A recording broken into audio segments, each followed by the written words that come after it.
something shifted. I couldn't say exactly when. Maybe it was gradual, the kind of slow fade you only notice when you finally stop and look at the whole picture. Josh started staying later at work.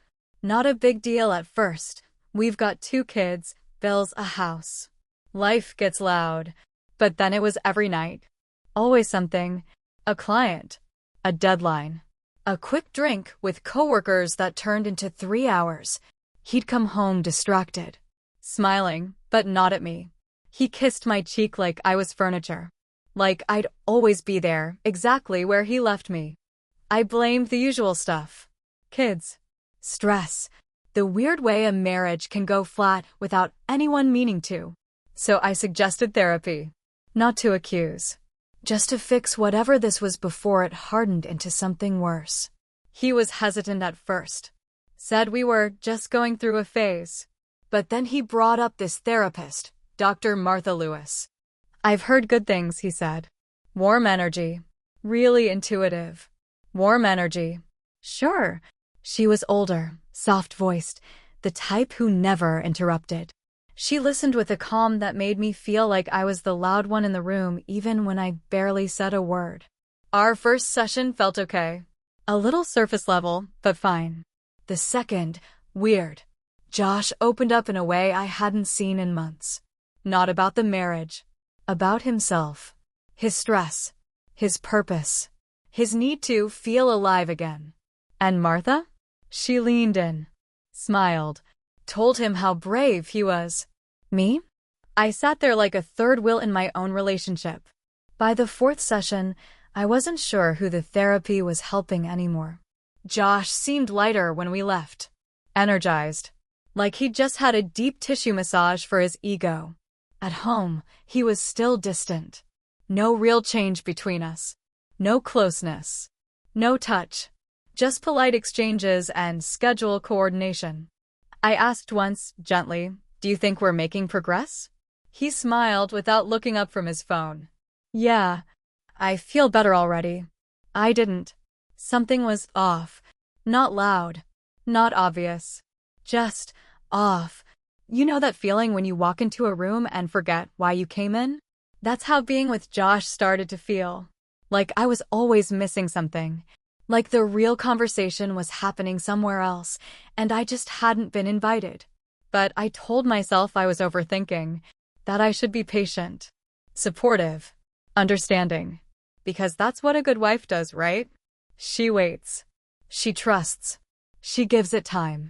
But even then, deep down, something in me had already stopped believing the version he was selling. Something in me had already started watching. It was subtle at first. He started shaving more often. Not for me, I asked once, joking, and he said, just trying to feel a little more like myself again. Okay. Then came the gym. 3 days a week. Sometimes 4. Which would have been great if he didn't start locking his phone in the bathroom while he showered. His texts became shorter. Replies more delayed. His smile returned, but never when he looked at me. He'd walk through the door with this strange glow, like he'd been somewhere sacred, like he'd been seen. But not by me. After each therapy session, he came back, lighter, more relaxed, but also distant, removed. Like he'd just dropped off a burden and had no intention of picking up mine. He said things like, I'm learning to let go of expectations. Or, I don't want to be stuck in old dynamics. And when I'd ask what that meant for us, he'd shrug. I don't know. I'm still figuring that out. He stopped touching me. Not dramatically. Just faded out. I'd reach for his hand, and he'd say he was tired. Or had a headache. Or needed space.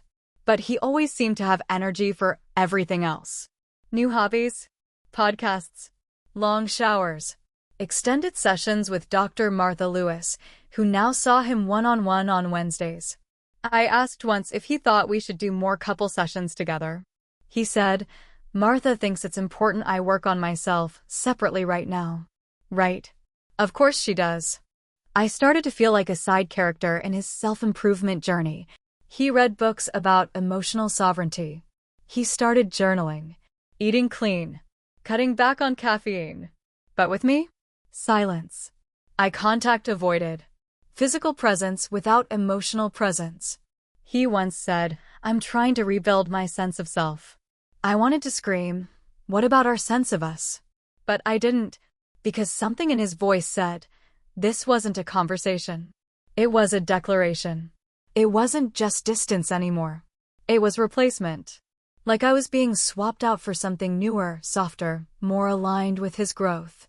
And here's the worst part, I almost bought into it. I almost believed that maybe I had been too critical, too emotional, not evolved enough for the new him. I started to doubt my own gut. Which, let's be honest, is exactly what happens when the lie is slow and smooth and wrapped in therapy talk. Because it's hard to argue with someone who claims to be healing.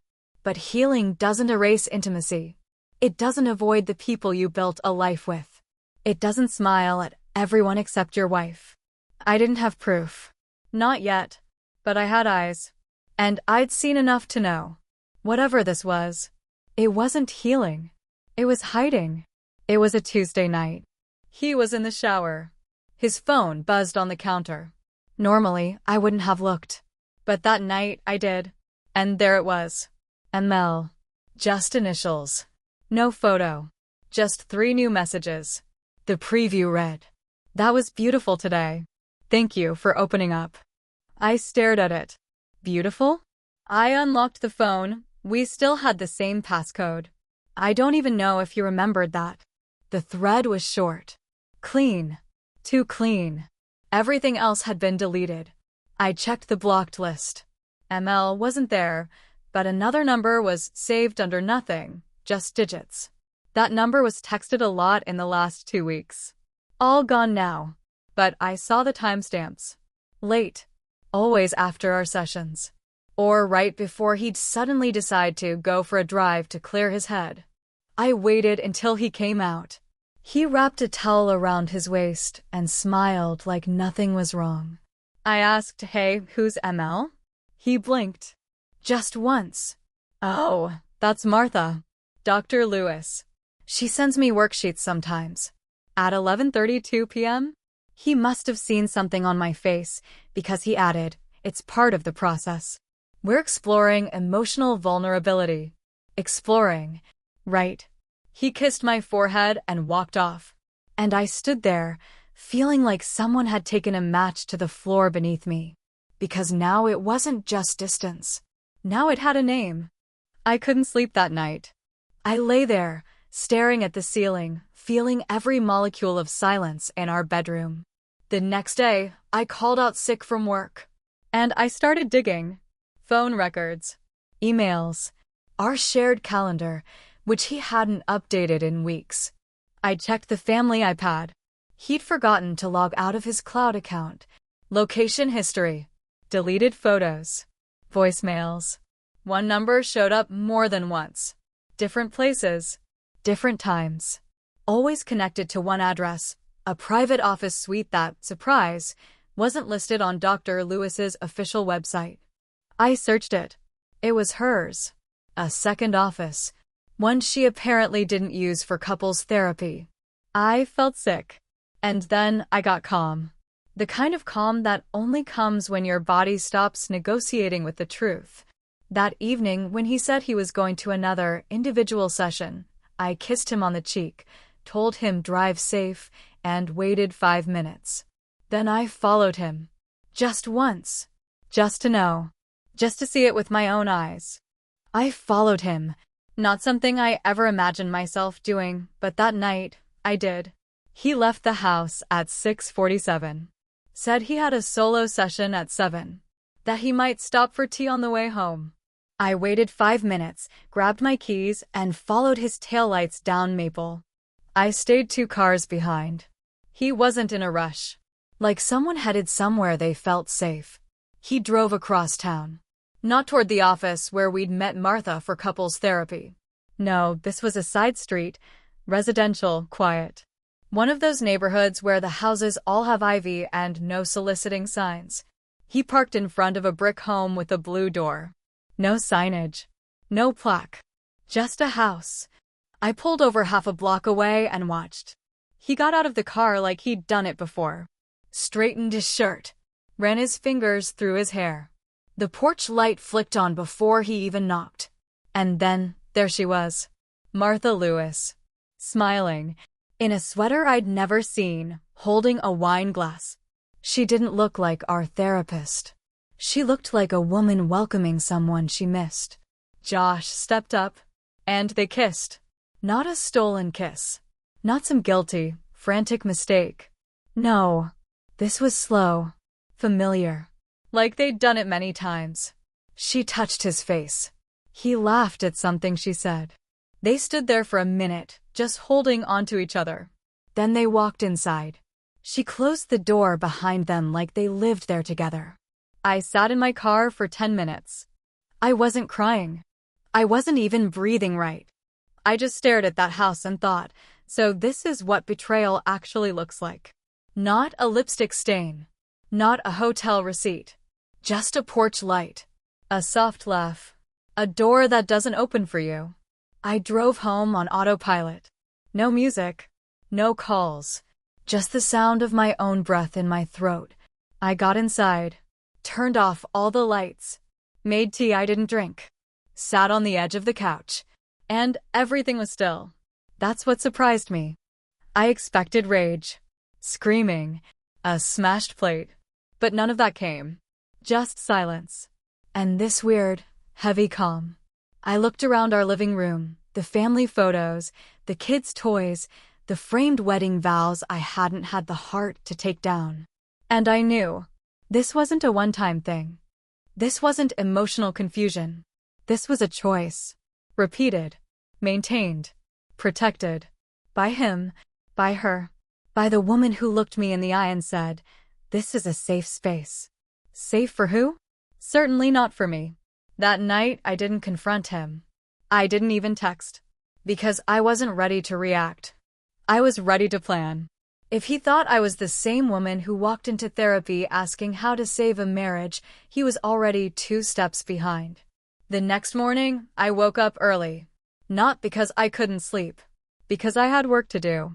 While Josh snored softly on the other side of the bed, the same bed where we'd built a life, raised 2 kids, made plans for vacations that never happened, I opened my laptop and started collecting.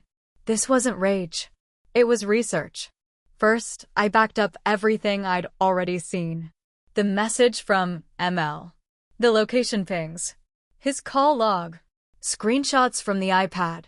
I put it all into a folder labeled medical receipts. He'd never opened that. Then I called Claire. We went to college together. She's the kind of friend you can go 6 months without speaking to, and she still shows up like you talked yesterday. Works in IT now, cybersecurity for a law firm. I didn't even have to explain everything. The second she heard the word therapist, she said, "Oh hell no. I'm coming over." By noon, she was sitting on my couch with her laptop, iced coffee in hand, ready to go to digital war. She helped me set up a private cloud. Encrypted backup. Duplicate copies. She even showed me how to recover deleted text threads and dig into metadata from photos he thought were gone. And what we found? Enough. He'd taken pictures in her house. Reflections in windows. A selfie in her kitchen. The same wine bottle in the background I'd seen on her porch. Dates matched up. He'd been seeing her for at least 3 months. Maybe longer. Claire looked at me at one point and said, "You okay?" I nodded. I wasn't crying. I wasn't even shaking. Because when the house is already burning, you don't panic. You move fast. You save what you can. You prepare for the rebuild. Meanwhile, Josh kept playing his part. Came home with groceries. Asked how my day was. Told the kids he was working hard on becoming a better dad. He smiled. He kissed me on the forehead. He even suggested we revisit some of our old couples exercises, the ones from the first sessions with Martha. I smiled back. Played my role too. He thought I was still in the dark. Still the supportive wife. Still the believer. Still willing to be patient while he found clarity. But I wasn't. I wasn't patient anymore. I wasn't waiting. I was watching. And I was getting ready. Ready for the day I'd stop being the woman he came home to and start being the one he lost without even realizing it. I asked to meet her in person. No drama. No warning. I sent a short message to her private email, the one I'd found in the metadata of a photo Josh took. I wrote, "Hi, Martha. I believe we need to talk. Just you and me. Not in your office. Not under a professional title. Just as two women who know the same man." She agreed. Suggested a cafe near the edge of town. Quiet. Nothing too exposed. Probably figured she could still control the narrative. I didn't tell anyone I was going. I wore neutral colors. No makeup. No performance. When I walked in, she was already there. Sitting in the corner, cardigan over her shoulders, stirring tea like she had nothing to hide.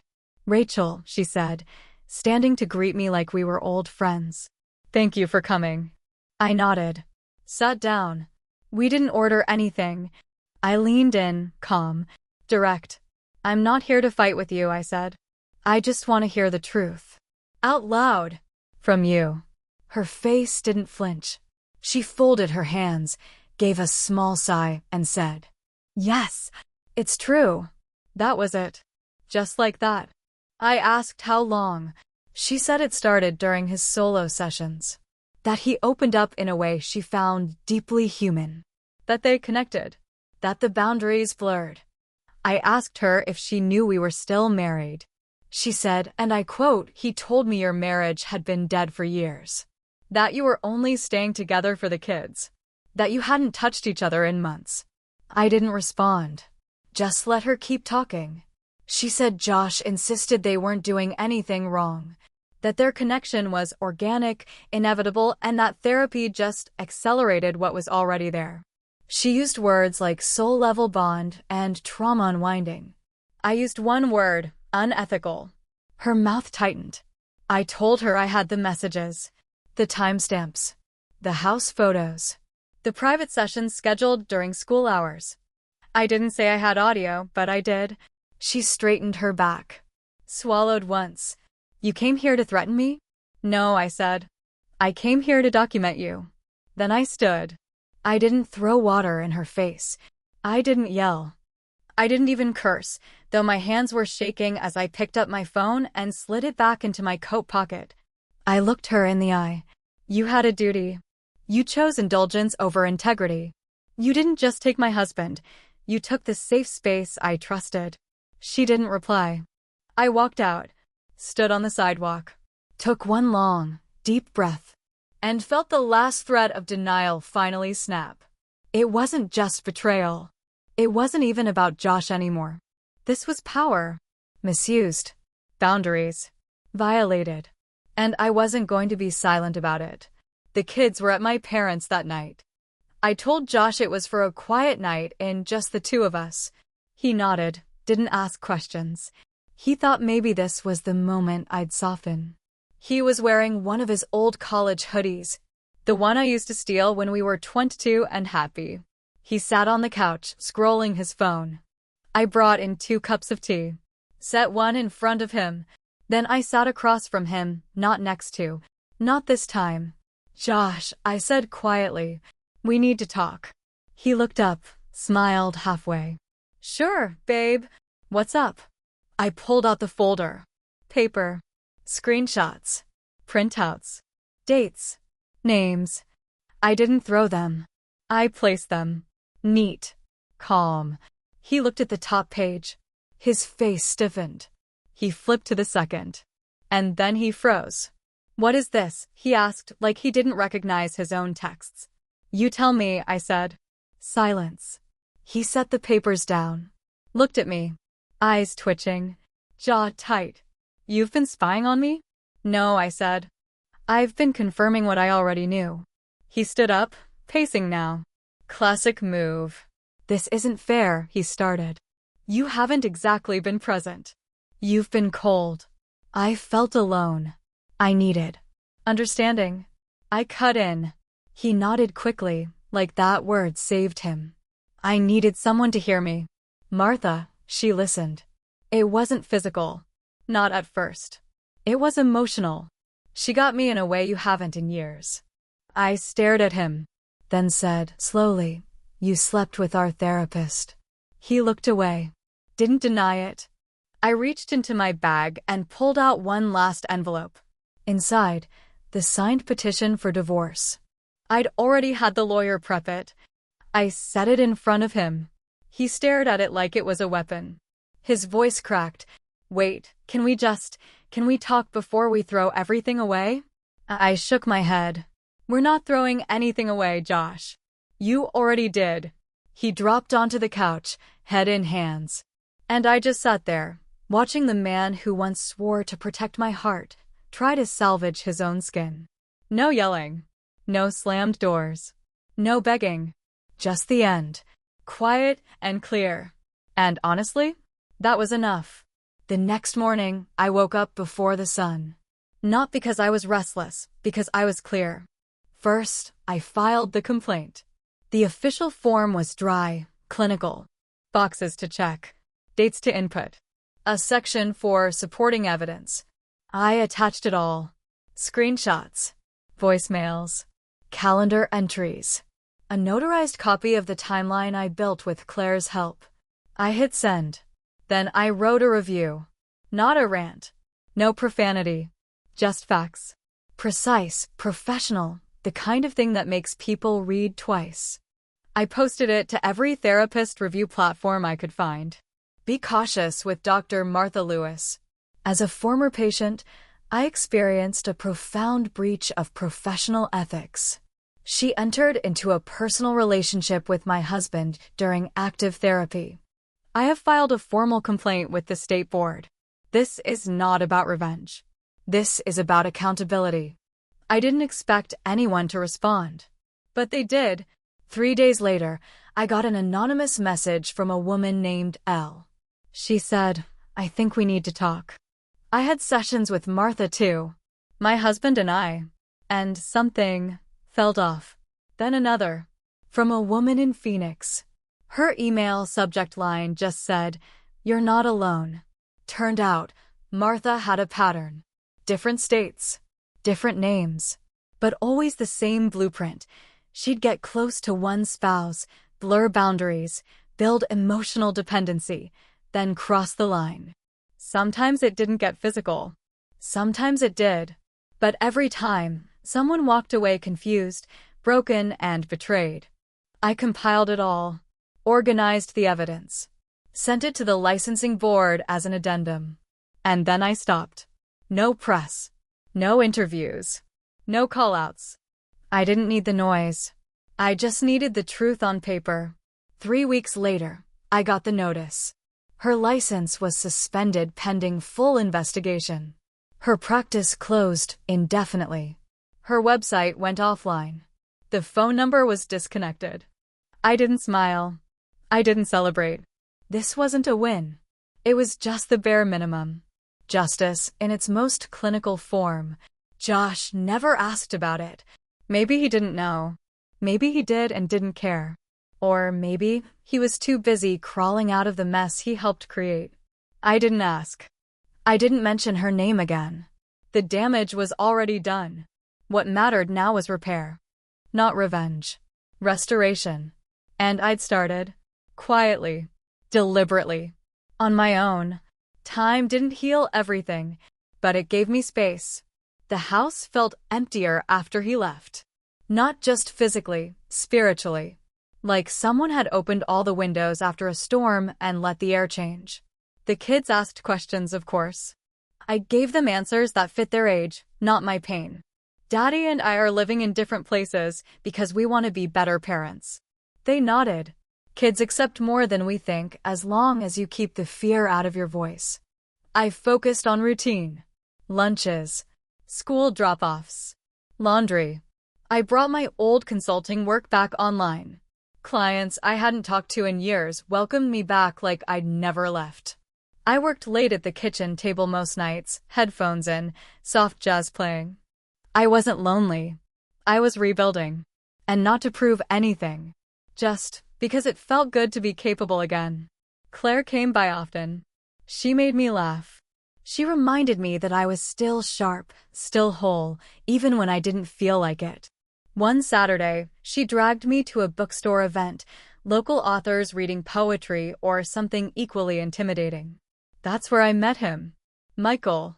Tall, not too polished. Wore sneakers with a suit. Said something self-deprecating during a Q&A that made the whole room exhale. We talked for maybe 10 minutes. About nothing, and yet it felt easy. I didn't get butterflies. I didn't feel fire. What I felt was stillness. Clean, calm air between two people who weren't trying to impress each other. He didn't know my story. I didn't tell it. Not then. We saw each other again at another event. Then coffee. Then another. Nothing fast. Nothing charged. Just two adults talking like people. Like equals. And for the first time in years, I didn't feel like I had to shrink, or explain, or anticipate the mood swings of someone else's chaos. He didn't try to fix me. He didn't want to be rescued. It wasn't about forgetting Josh. It wasn't even about romance. It was about being reminded, gently, that I wasn't broken, that I could be seen, and still be safe. That my life had room in it now. Real room. The divorce became official on a Wednesday. It came in the form of an envelope. A single sheet of paper. Signature at the bottom. State seal at the top. Just like that, a decade of shared life turned into legal closure. No balloons. No breakdown. I put the paper in a folder. Filed it behind birth certificates and tax returns. And I exhaled. Not with joy. Not with sorrow. Just peace. Josh texted that night. I'm sorry. I was lost. I miss us. I didn't reply. Not out of anger. I was long past anger. I didn't reply because I didn't owe him anything. Not a response. Not a reaction. Not even a memory. He had already made his choice. He chose silence over honesty. Confusion over clarity. Himself over us. And I chose to stop pretending. That's what this whole thing came down to in the end. Not infidelity. Not betrayal. Pretending. Pretending things were okay when they weren't. Pretending love could be stretched thin and still hold shape. Pretending the person next to me was still trying. The pretending almost broke me more than the truth ever did. So no, this isn't a happy ending. There's no fairy tale kiss. No poetic justice. No perfect new man riding in on cue. There's just me. Waking up in a house that's mine. Making coffee in silence that doesn't hurt. Taking care of kids who laugh more now maybe because the air is lighter. And sitting across from someone, once in a while, who doesn't need to be everything. Because I've already got enough. I have myself. Not the version I built to survive marriage. The real me. The one who stopped begging to be chosen and started choosing herself. That's the ending. No sparkle. Just truth. And for the first time in a very long time, truth is enough.